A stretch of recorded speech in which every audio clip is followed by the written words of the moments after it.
Hi, welcome to Milk and Honey Heritage Farms. I'm Heather. Thank you for joining me today.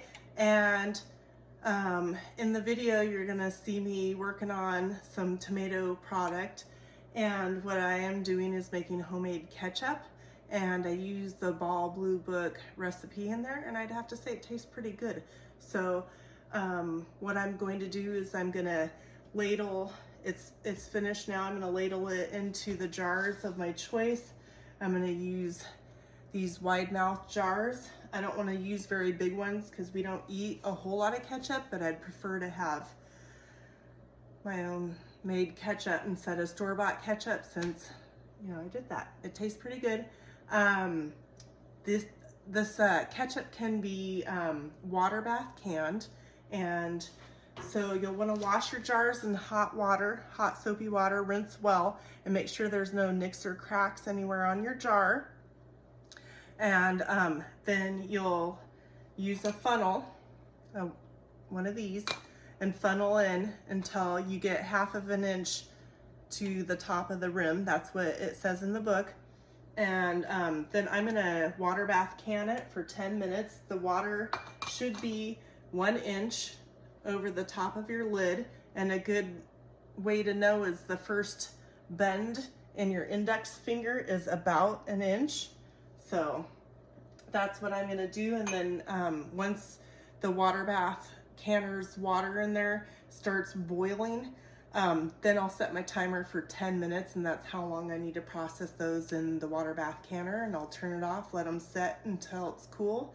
And then I always take the outer rings off because moisture will build up in between the glass jar and the ring and can cause a false seal or rusting.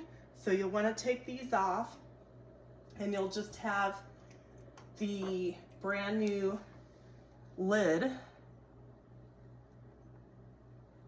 on there and not the ring too. You also don't want to stack once you take your rings off. You don't want to, when you've got your product in the jars, you don't want to stack them like this because that could mess up the seal on the bottom jar. So you'll want to stack them like this. There's some little different spice racks and things like that you can find at any type of store or online, or even maybe like garage sales or resale stores, stuff like that, like little shelved spice rack type things where you can store smaller, more one-leveled tiered jars like jams and jellies and things like that, so you don't take up as much space. So that's that. So let's get this. I'll show you. Can you see? Let's take a look back there. So that's the sauce. It smells so good.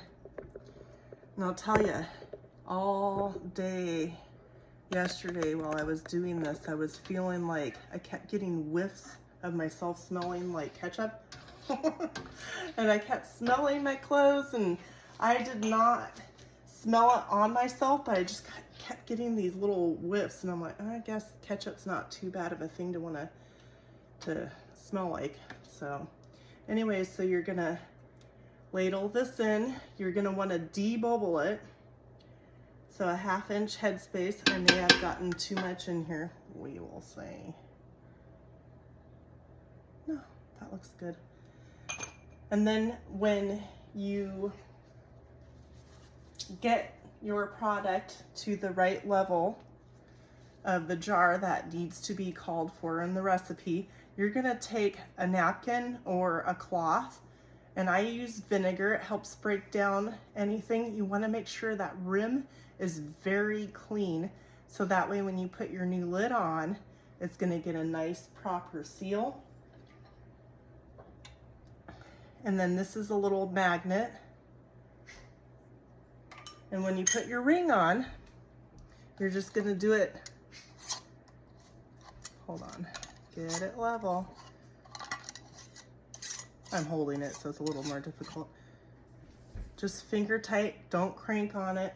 And then you're gonna wanna keep this warm until you put it in your water bath canner. And again, for my elevation in water bath canning for this product, It's gonna take me 10 minutes once the water starts boiling in my water bath canner. So that's that simple. I made some ketchup. You'll see some stuff in the pictures before me talking. I'll put the recipe in the comment section. Please like, share, make some comments too. Tell me what you did with some tomato products this year, if you have, or if you have in the past, or looking forward to in the future. Thank you for watching. Have a beautiful day. All right, so here's the jars. I did 2 layers, a rack way down on the bottom, the jars, it's getting steamy, and then a second rack to separate the two, and then I have an inch headspace of water above the top of the top jars. I'm gonna put my lid on, and then once it starts boiling, I'll count, set my timer for 10 minutes, and then I'll turn the stove off and let them sit for a little while, then pull them out and let them set for 24 hours before I put them away.